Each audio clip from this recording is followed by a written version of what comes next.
Faire lecture de la parole de Dieu pour nous.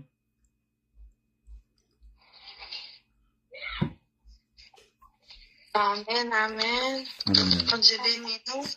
Amen. Amen. Donc, nous avons fait lecture nous à soir dans Matthieu 4, verset 12 à 25. Amen. Je m'appelle pour nous. Ayant appris que Jean avait été livré, se retira dans la Galilée. Il quitta Nazareth et vint demeurer à Capernaum, situé près de la mer, dans le territoire de Zabulon et de Nephtali, afin que s'accomplisse ce qui avait été annoncé par Ésaïe, le prophète. Le peuple de Zabulon et de Nephtali, de la contrée voisine de la mer, du pays au-delà du Jourdain et de la Galilée des Gentils. Ce peuple, assis dans les ténèbres, a vu une grande lumière, et sur ceux qui étaient assis dans la région de l'ombre de la mort, la lumière s'est levée. Commencement du ministère de Jésus, vocation de 4 disciples. Dès ce moment, Jésus commença à prêcher et à dire, « Répentez-vous, car le royaume des cieux est proche. » Comme il marchait le long de la mer de Galilée, il vit deux frères, Simon, appelé Pierre, et André son frère, qui jetaient un filet dans la mer, car ils étaient pêcheurs. Il leur dit, « Suivez-moi, et je vous ferai pêcheurs d'hommes. » Aussitôt, ils laissèrent les filets et le suivirent. De là étant allé plus loin, il vit deux autres frères, Jacques, fils de Zébédée, et Jean son frère, qui étaient dans une barque avec Zébédée, leur père, et qui réparaient leurs filets. Il les appela, et aussitôt ils laissèrent la barque et leur père et le suivirent.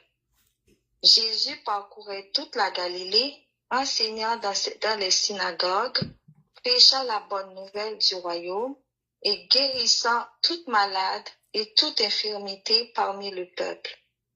Sa renommée se répandit dans toute la Syrie et on lui amenait tous ceux qui souffraient de maladies et de douleurs de divers genres, des démoniaques, des lunatiques, des paralytiques, et il les guérissait.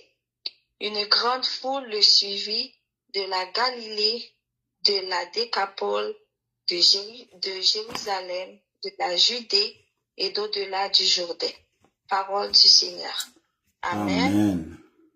Amen. Amen. Amen. Amen. Parole du Seigneur. Frères et sœurs, que la grâce et la paix de notre Dieu soient avec vous.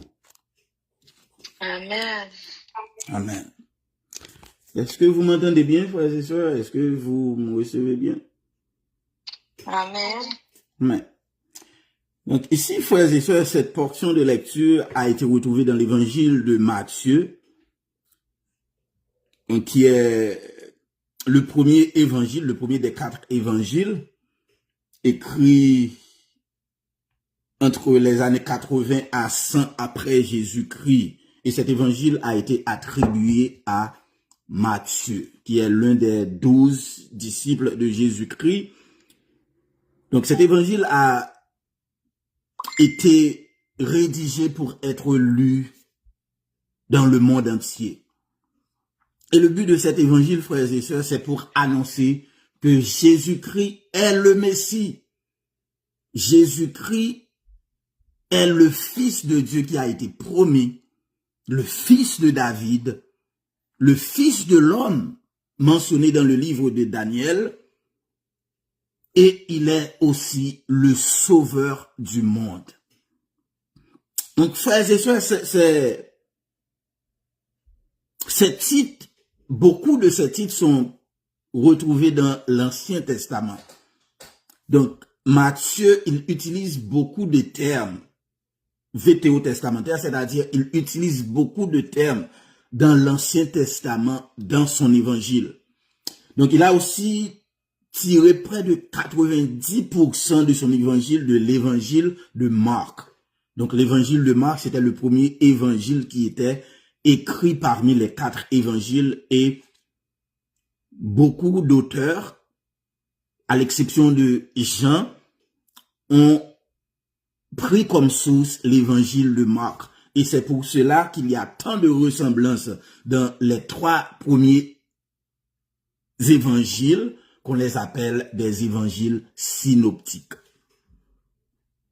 Et ici, frères et sœurs, dans ce texte que nous venons de lire, qui est en Matthieu 4, les versets 12 à 25, donc nous voyons que Jésus, donc qui était retrouvé du côté de sa ville natale, donc après avoir appris que Jean avait été livré, c'est-à-dire Jean avait été arrêté.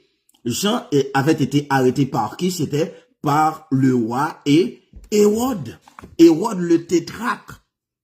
Jean avait été arrêté par roi Hérode le tétrarque. Et pourquoi Jean avait été arrêté? C'était en raison d'une dénonciation. Donc Jean avait dénoncé à Hérode, donc à propos de son mariage qui n'était pas reconnu par Dieu. Donc, Hérode le tétrarque, il avait pris la femme de son frère. Il s'est marié avec Hérodias, la femme de son frère. Donc, Jean lui a dit que ce mariage n'était pas bon aux yeux de Dieu. Donc, voilà pourquoi, vous savez, le récit, donc, Hérodias avait programmé et joué dans la tête d'Hérode afin qu'il arrêtât Jean-Baptiste. Et vous savez, frères et sœurs, Jean-Baptiste est l'un des plus grands évangélistes et l'un des plus grands prophètes dans tout le Nouveau Testament. Donc Jésus même l'a confirmé en parlant de Jean. Il dit que parmi les fils nés d'une femme, Jean est le plus grand de tous les prophètes, frères et sœurs. Donc, nous voyons ici, frères et sœurs, au verset 12, que Jésus, après avoir appris que Jean avait été livré, se retira dans la Galilée. Donc, c'est-à-dire, Jésus, donc, il laissa sa terre natale, qui était Nazareth, pour se rendre en Galilée. Donc, la Galilée, frères et sœurs, donc, c'est un village. C'est un village que Jésus a grandi et c'est dans ce village aussi qu'il va commencer son ministère. C'est là aussi qu'il va commencer son ministère. Donc, comme on peut le voir en Matthieu 4, verset 12 et aussi Marc 1er, verset 14, Luc 4, verset 14 aussi. Donc, Jésus, donc en ce temps-là, donc Jésus peut-être a décidé de fuir sa ville natale, donc peut-être parce que Jean-Baptiste était arrêté, mais l'une des raisons principales que Jésus avait quitté sa terre natale pour aller commencer son ministère terrestre, c'était afin que s'accomplisse une prophétie annoncée, une prophétie qui avait été annoncée par le prophète Ésaïe. Donc, au verset 15. Donc, verset 14, afin que s'accomplisse ce qui avait été annoncé par Ésaïe, le prophète. Donc, le départ de Jésus de Nazareth à Galilée, donc ça, c'est une prophétie, frères et sœurs. Ça, c'est une prophétie. Et le titre de notre message, frères et sœurs, le triomphe suivra toujours la tentation. Le triomphe suivra toujours la tentation. Est-ce que vous êtes là avec moi?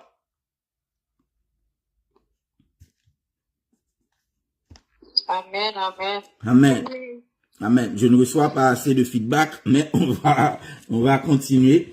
Donc, le titre de notre message, le triomphe suivra toujours la tentation.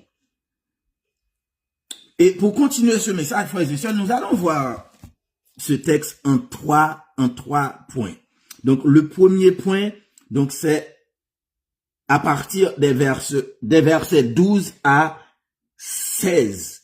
Les versets 12 à 16, ça va être le premier point de ce message. Donc, qu'est-ce que Jésus a fait à travers ce texte? Dans la première partie de notre texte, c'est que Jésus a laissé son territoire natal.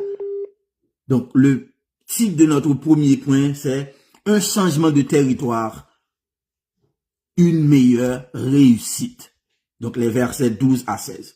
Donc, frères et sœurs, donc, comme je l'ai dit tantôt, Jean-Baptiste, donc, après qu'il avait été arrêté, donc, Jésus se tourna du côté de Galilée et plus précisément dans une ville appelée Capernaum.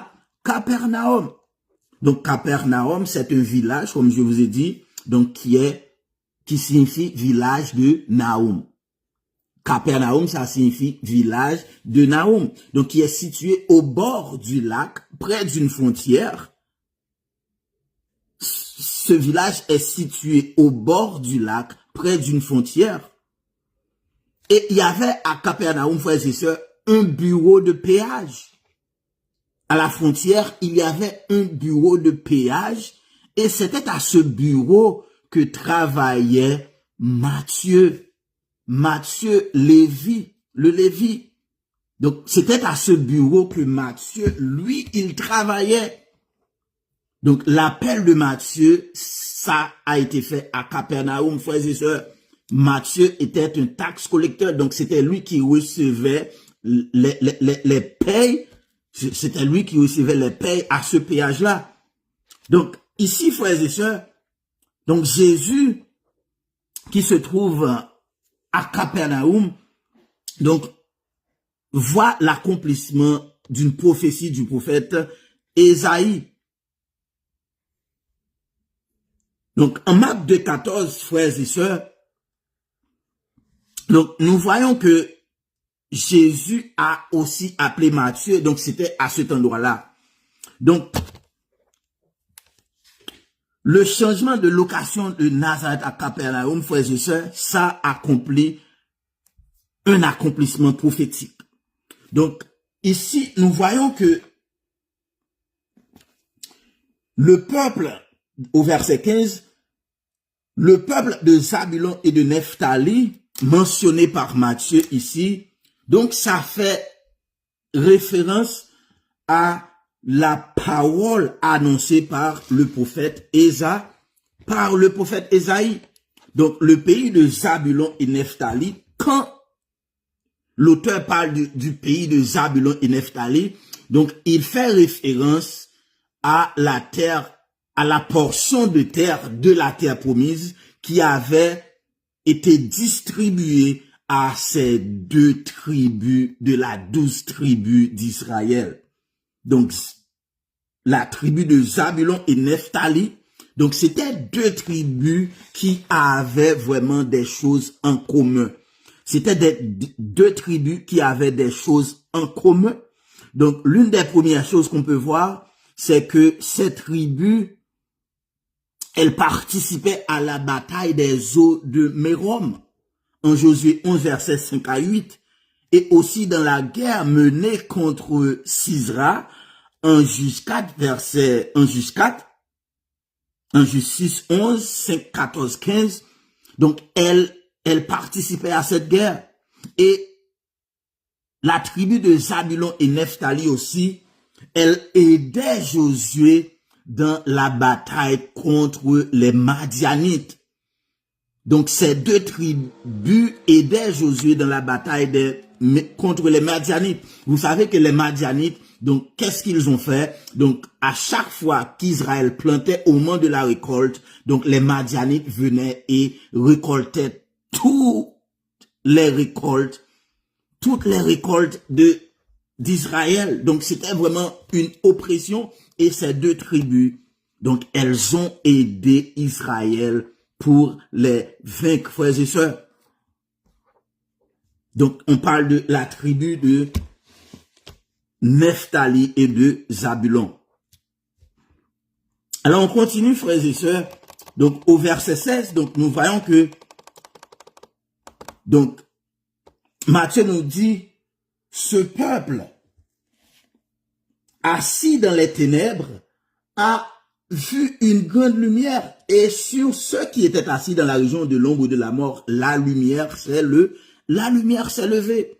Donc, ici, Matthieu fait référence à Ésaïe 8, verset 23 et 9 premiers. Ésaïe 8, 23 et 9 premiers. Donc, qu'est-ce que le prophète Ésaïe annonçait par cela, frères et sœurs?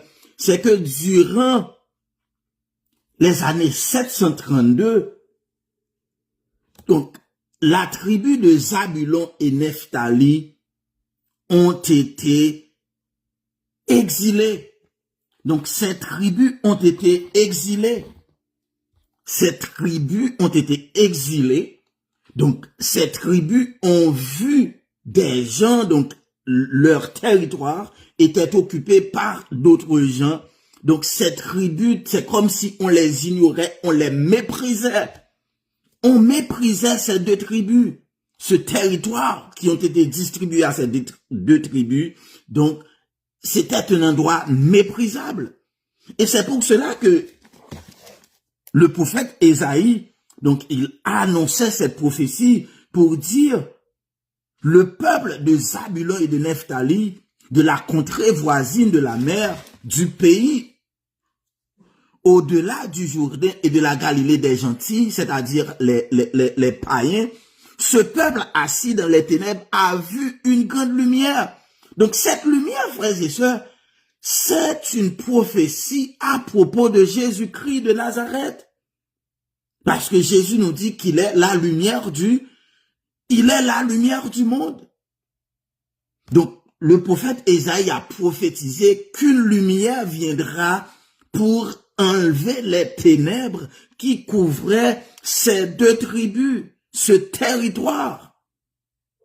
Et Jésus, frères et sœurs, il est celui qui est la lumière qui vient enlever ces ténèbres parce que c'est là que Jésus vient de commencer son ministère. C'est là qu'il vient de commencer son ministère. Donc c'était un lieu qui était méprisable. C'était un lieu qui était méprisable. Et vous savez, frères et sœurs, quand Jésus arrive, les ténèbres ne peuvent plus résister. Elles doivent faire place à la lumière. Quand Jésus commence à agir, les choses doivent se changer, frères et sœurs. Les choses doivent se changer. Et c'est ce qui se passe ici lorsque Jésus alla à Capernaum pour commencer son ministère. Donc ce lieu qui était méprisé, c'est là que Jésus a grandi. C'est là que Jésus commença son ministère. Donc quand Jésus est dans une zone, frères et sœurs, les choses ne sont plus les mêmes. Les choses ne sont plus les mêmes. Et Jésus a changé de territoire. Il a laissé sa ville natale pour aller à Capernaum, en Galilée. Et en Galilée, c'est là que Jésus a débuté son ministère terrestre. C'est là que Jésus-Christ a débuté son ministère terrestre. Donc ça nous montre, frères et sœurs, parfois, il faut changer de position. Il faut changer de position. Là où tu n'es pas accepté, là où tu n'es pas aimé, là où tu n'es pas valorisé, il faut changer de position. Il faut changer de stratège, il faut changer de lieu. Car Jésus l'a dit, nul n'est prophète dans son pays. Nul n'est prophète dans son pays. Voilà pourquoi Jésus a dû quitter Nazareth pour aller à Capernaum en Galilée pour débuter son ministère. De notre deuxième partie de ce message, frères et sœurs, Nous allons les prendre à partir des versets 17 à 22. Donc ici, frères et sœurs, ça c'est le début officiel du ministère de Jésus. Donc Jésus débute officiellement son ministère terrestre. Au verset 17, nous pouvons lire, « Dès ce moment, Jésus commença à prêcher et à dire, « Repentez-vous, car le royaume des cieux est proche. Repentez-vous, car le royaume des cieux est proche. » Frères et sœurs, donc vous voyez que le début ministériel de Jésus commence par la prédication de la parole, par la prédication de l'évangile. Donc l'évangile se définit comme l'annonce de la bonne nouvelle de Dieu. Donc c'est ça la définition de l'évangile. L'évangile, c'est l'annonce de la bonne nouvelle de Dieu. Donc l'évangile, annoncer l'évangile, frères et sœurs, donc ce n'est pas nécessairement d'entendre ce qui nous plaît, mais plutôt d'annoncer la volonté de Dieu. L'annonce de l'évangile, ce n'est pas pour entendre ce qui nous plaît, mais pour entendre ce que la volonté de Dieu veut nous enseigner. Et c'est pour cela que le premier message d'évangélisation de Jésus, frères et sœurs, ça commence par « Repentez-vous, car le royaume des cieux est proche. » Ça commence par un mot, par un verbe qui est le verbe « repentir ». Ça commence par le verbe « repentir ». Donc, repentir, frères et sœurs, repentir, c'est un mot français qui vient du mot grec métanoïa. Le mot métanoïa du grec, ça signifie un changement d'esprit, un changement de mentalité. La repentance suppose un double mouvement. La repentance suppose un double mouvement. Par un double mouvement, on parle de se détourner de tout ce qui empêche de se consacrer pleinement à Dieu et se tourner complètement vers Dieu dans l'amour et l'obéissance. Donc, je vais répéter pour vous, frères et sœurs. Donc, le mot repentance suppose un double mouvement.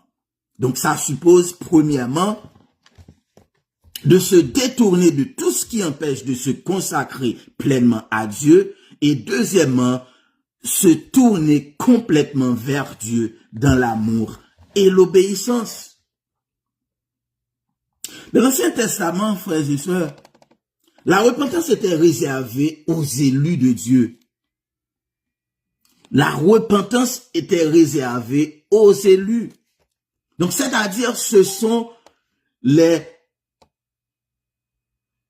élus de Dieu qui allaient répondre à l'appel de la repentance.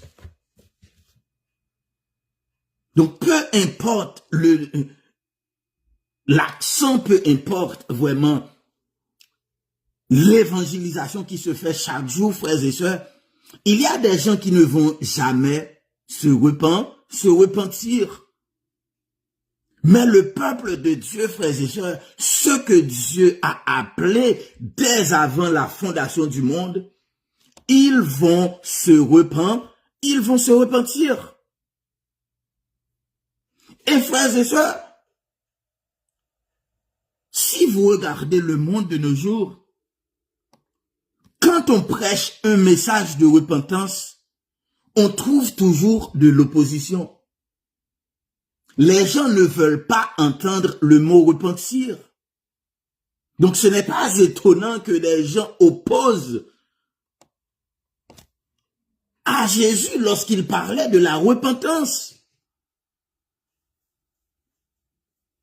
Et c'était le même message que Jean-Baptiste a commencé à prêcher lorsqu'il a commencé son ministère, frères et sœurs.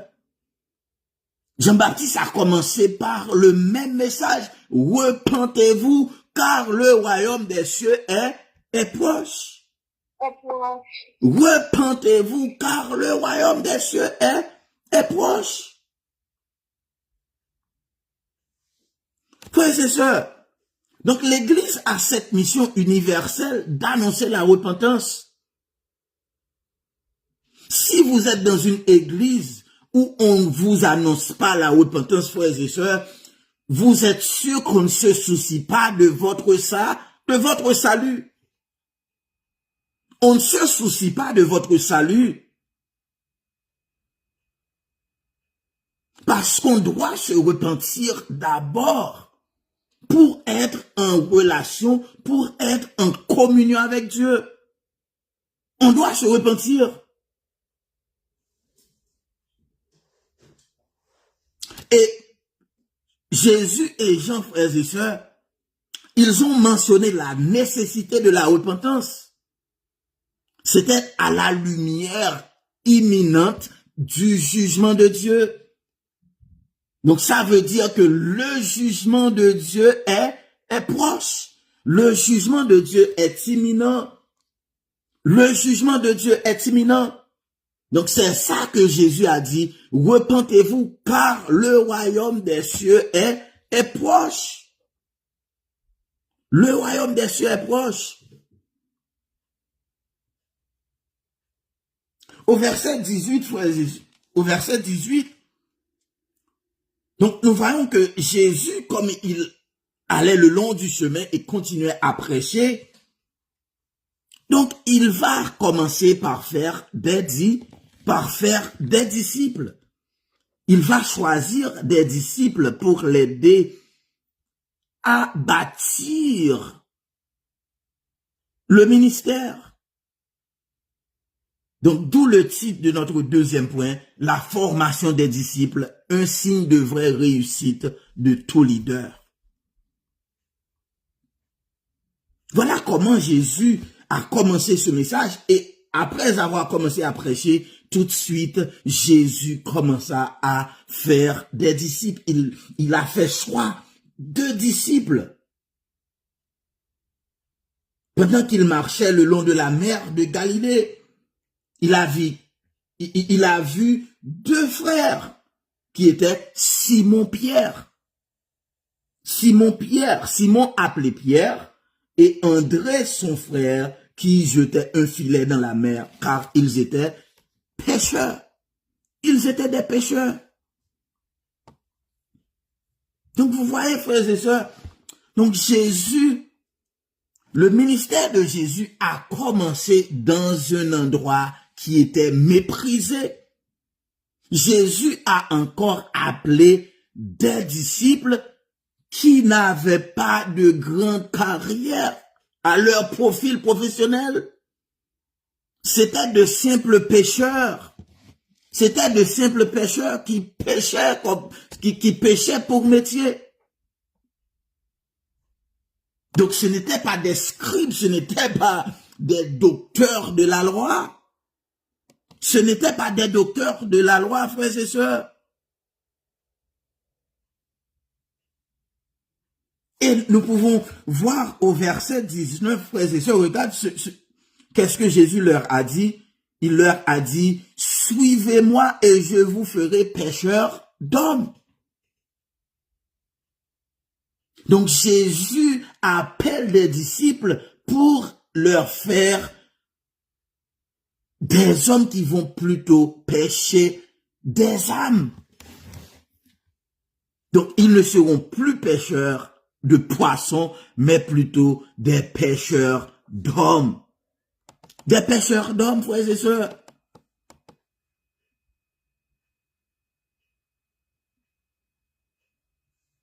Il a choisi de simples disciples, de simples hommes pour faire d'eux des témoins extraordinaires, des hommes extraordinaires. Et au verset 20, frères et sœurs, regarde l'action de ces deux frères. Aussitôt, ils laissèrent les filets et le suivirent. Donc, ils n'ont pas donné une seconde opinion à Jésus. Ils n'ont pas dit, OK, laisse-moi parler à mon père, laisse-moi aller voir ma femme, laisse-moi aller faire ceci, vendre mes biens. Mais aussitôt, ils ont répondu à l'appel de Jésus-Christ, frères et sœurs. Alors, frères et sœurs, qu'est-ce qui nous empêche de répondre à l'appel de Jésus? Qu'est-ce qui nous empêche à répondre à l'appel de Jésus? Est-ce notre carrière? Est-ce notre titre professionnel? Est-ce notre statut économique? Qu'est-ce qui nous empêche de répondre à l'appel de Jésus dans notre vie, frères et sœurs?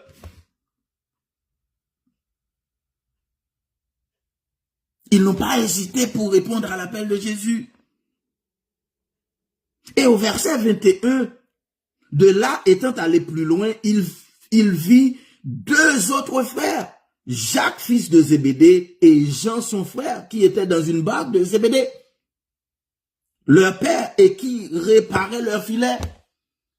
Donc les 4 premiers disciples sont appelés, frères et sœurs. Donc Simon-Pierre, André, son frère, Jacques, fils de Zébédée, et Jean. Donc 4 pêcheurs, frères et sœurs. Au verset 22, il les appela et aussitôt, ils laissèrent la barque et leur père et le suivirent. Est-ce que vous voyez, frères et sœurs? Est-ce que vous êtes là avec moi?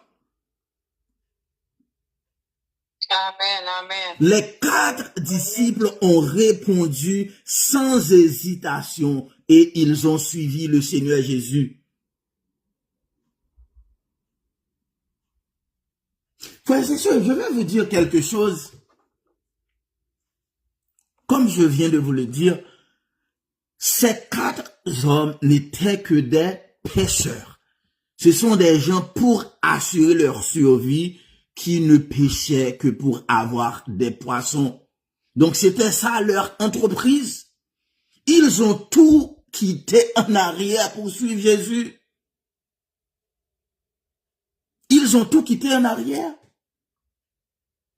Et en acte 4, frères et sœurs, en acte 4, le récit d'acte 4 de Luc nous dit, frères et sœurs, les disciples, c'était des hommes sans instruction. Ce n'étaient pas des savants, ce n'étaient pas des hommes de la loi, ce n'étaient pas des scribes. C'était des hommes sans éducation, sans une éducation universitaire, sans un bachelier, sans un doctorat, sans une maîtrise en théologie. C'était des hommes sans une maîtrise en théologie, sans un doctorat. Mais lorsque Jésus nous appelle, frères et sœurs, nous sommes appelés par le plus grand des plus grands. Amen. Nous sommes appelés par le plus grand des plus grands. Et je vais vous lire Acte 4, verset 13. Qu'est-ce que les gens d'Israël, les grands chefs, les prêtres, qu'est-ce qu'ils ont dit à propos de ces disciples qui étaient de simples hommes?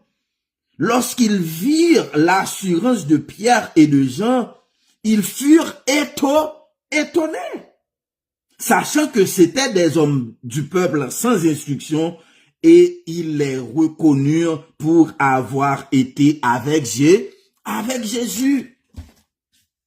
Parce que Jésus, frères et sœurs, à l'âge de 12 ans, lorsque Jésus enseignait dans le temple, tout le monde était étonné de sa connaissance. tout le monde était étonné de l'autorité que dégageait l'enseignement de Jésus. Donc, lorsque Jésus nous appelle, frères et sœurs, c'est une plus noble tâche qu'il nous accordera. Il changera nos titres, frères et sœurs.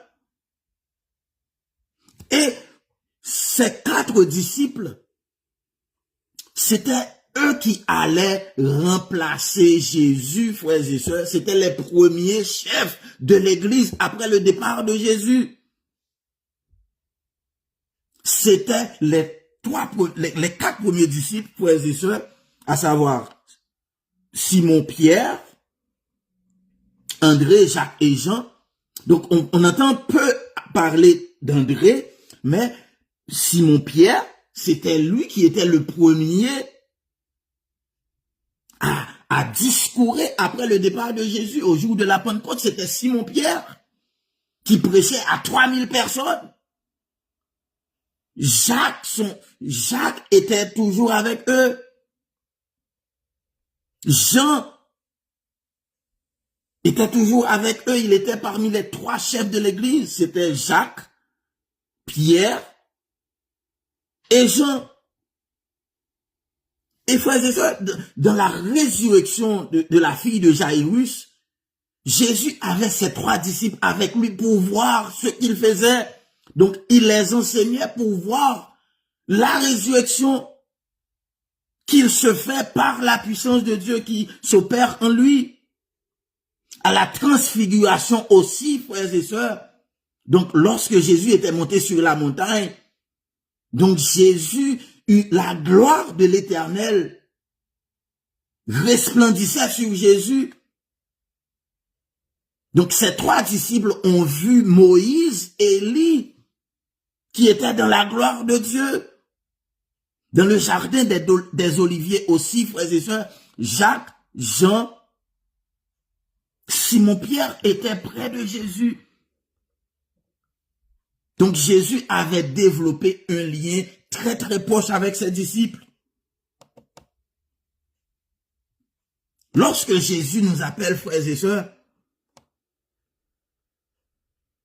donc Jésus nous forme, Jésus nous transforme pour être une réussite dans son ministère.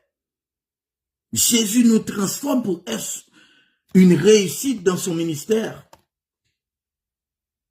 Alors je vous repose encore cette question, frères et sœurs. Qu'est-ce qui nous empêche pour répondre à l'appel de Jésus? Qu'est-ce qui nous empêche?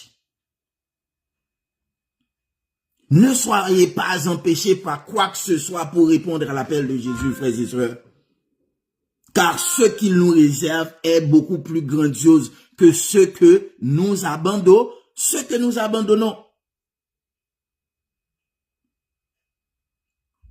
Dans notre 3e partie de ce message, frères et sœurs, en Matthieu 4, les versets 23 à 25, regardons.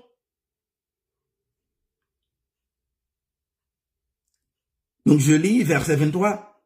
Jésus parcourait toute la Galilée, enseignant dans les synagogues, prêchant la bonne nouvelle du royaume et guérissait toute maladie et toute infirmité parmi le peuple. Sa renommée se répandit dans toute la Syrie et on lui amenait tous ceux qui souffraient de maladies et de douleurs de divers genres, des démoniaques, des lunatiques, des paralytiques, et il les guérit et il les guérissait. Il les guérissait. Frères et sœurs, donc Jésus parcourait toute la Galilée. Donc cette région qui était méprisée. Donc regarde, frères et sœurs, comment Jésus commençait à enseigner. Il allait dans toutes les synagogues pour enseigner. Donc Jésus allait dans toutes les synagogues pour enseigner, pour prêcher la bonne nouvelle. Frères et sœurs, quand quelqu'un dit « je ne vais plus à l'église, je vais suivre je vais suivre le service en ligne. Frères et sœurs, ça, ce n'est pas la volonté de Dieu. Amen. Ce n'est pas la volonté de Dieu. Parce que Matthieu nous dit ici, Jésus parcourait toute la Galilée, enseignait dans les synagogues. Jésus enseignait dans les synagogues. Donc le Seigneur qui avait été annoncé par tous les prophètes de l'Ancien Testament, il est maintenant dans les synagogues pour enseigner. Il prêchait la bonne nouvelle pour annoncer que la fin du règne de l'ennemi est à son terme. Le règne de l'ennemi est à son terme, frères et sœurs. Il guérissait toute maladie et toute infirmité.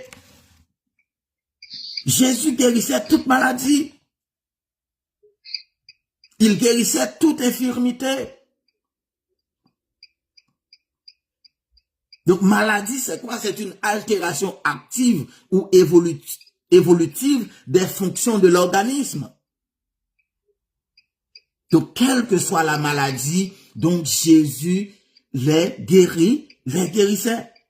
Quelle que soit l'infirmité, quelle que soit la paralysie, notre Jésus les avait toutes guéries.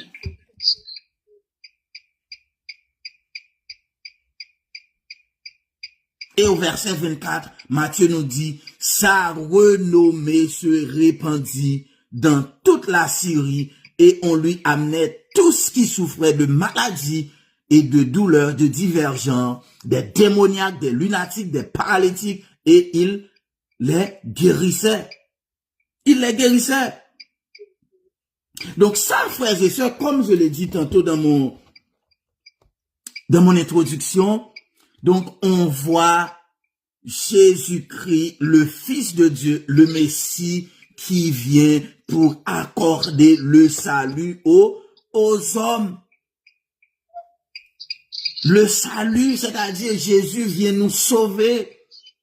Jésus vient non seulement pour sauver nos âmes, mais pour nous sauver des maladies, pour nous sauver des infirmités, pour nous sauver des attaques démoniaques, ceux qui étaient oppressés par des démons, ceux qui étaient oppressés par l'infirmité, tous avaient été guéris. Et frères et sœurs, l'avant-vendredi dernier, frères et sœurs, on a eu notre étude biblique sur ce même chapitre, en Matthieu 4, les versets 1 à 11. Les versets 1 à 11. Et notre sœur qui est maintenant avec nous, elle a posé une question. Pourquoi le Saint-Esprit avait amené Jésus pour être tenté par le diable? C'était la question qui m'avait été posée. Donc, nous voyons ici la réponse, frères et sœurs. Donc, Jésus avait été emmené pour être tenté par le diable afin qu'il montre au diable que son règne est à son terme. Son règne se termine ici. Le règne de Dieu arrive. Le salut est désormais accordé à nous. Le salut est désormais accordé au peuple de Dieu. C'est pour ça, le prophète Ésaïe l'avait prophétisé, frères et sœurs. Le prophète Ésaïe l'avait prophétisé. Il dit, ce peuple assis dans les ténèbres a vu une grande lumière. Et sur ceux qui étaient assis dans les régions de la région de l'ombre de la mort, la lumière s'est élevée. Donc, fini les ténèbres, c'est maintenant le règne de la lumière. Et qui est la lumière? C'est Jésus-Christ de Nazareth. La lumière du monde. La lumière du monde, frères et sœurs. Et au verset 25, regardons, une grande foule le suivit de la Galilée, de la Décapole, de Jérusalem, de la Judée et au-delà du Jourdain. Pour reprendre le verset 24, sa renommée se répandit dans toute la Syrie dans toute la Syrie et on lui amenait tous ceux qui souffraient. Et vous voyez, frères et sœurs, dans notre étude biblique, je vais ramener ça encore, les versets 8, regardons les versets 8 au chapitre 4, Matthieu 4, verset 8, lorsque le diable transporta encore sur une montagne très élevée, lui montra tous les royaumes du monde et leur gloire, et lui dit, je te donnerai toutes ces choses si tu te prosternes et m'adores. Je te donnerai toutes ces choses si tu te prosternes et m'adores. Donc pour Satan, c'est lui qui est le chef, c'est lui qui détient les royaumes de ce monde, frères et sœurs. Donc c'est lui qui donne la gloire, c'est lui qui donne l'autorité, c'est lui qui donne la renommée. Mais est-ce que vous voyez, frères et sœurs, au verset 24 de notre texte, la renommée ne venait pas de Satan, mais la renommée de notre Seigneur Jésus venait directement de Dieu. Sa renommée se répandit dans toute la Syrie. Est-ce que vous comprenez, frères et sœurs? Donc, si Jésus avait été succombé par les offres de Satan, donc toutes ces personnes-là n'auront pas été délivrées. Donc, c'était ça le plan de Satan, c'était pour empêcher le salut aux hommes. C'était pour empêcher que ces démoniaques, ces lunatiques, ces infirmes, ces malades soient sauvés et guéris. C'était son plan d'empêcher que ces gens soient sauvés, que ces gens soient délivrés. Frères et sœurs, sachons que Satan ne peut pas nous duper de ses offres, frères et sœurs. Ne soyons pas dupés par les offres de Satan. Ne nous laissons pas succomber aux tentations de Satan, frères et sœurs. Car Jésus était venu, c'était pour détruire les œuvres du diable. C'était pour détruire les œuvres du diable. Regardons combien de gens ont été guéris. Regardons combien de gens ont été délivrés. Alors, Satan, il a pris le devant pour empêcher toutes ces guérisons, pour empêcher toutes ces délivrances. C'est comme ça il fonctionne. C'est sa ruse, frères et sœurs. Alors, ma prière, frères et sœurs, c'est que nous reconnaissions que Dieu, notre Dieu, c'est lui qui nous a envoyé Jésus-Christ pour nous délivrer. C'est lui qui nous a envoyé Jésus pour nous délivrer. C'était son Fils unique qu'il a destiné pour notre salut. Ne soyons pas pris dans les pièges de Satan, frères et sœurs. Notre triomphe vient de Jésus. Notre victoire vient de Jésus, frères et sœurs. Ne succombons pas. Ne soyons pas ébranlés devant les offres aléatoires, devant les offres fausses de Satan, mais plutôt confions-nous en notre Seigneur Jésus, lui notre seul sauveur. Que le Seigneur vous bénisse.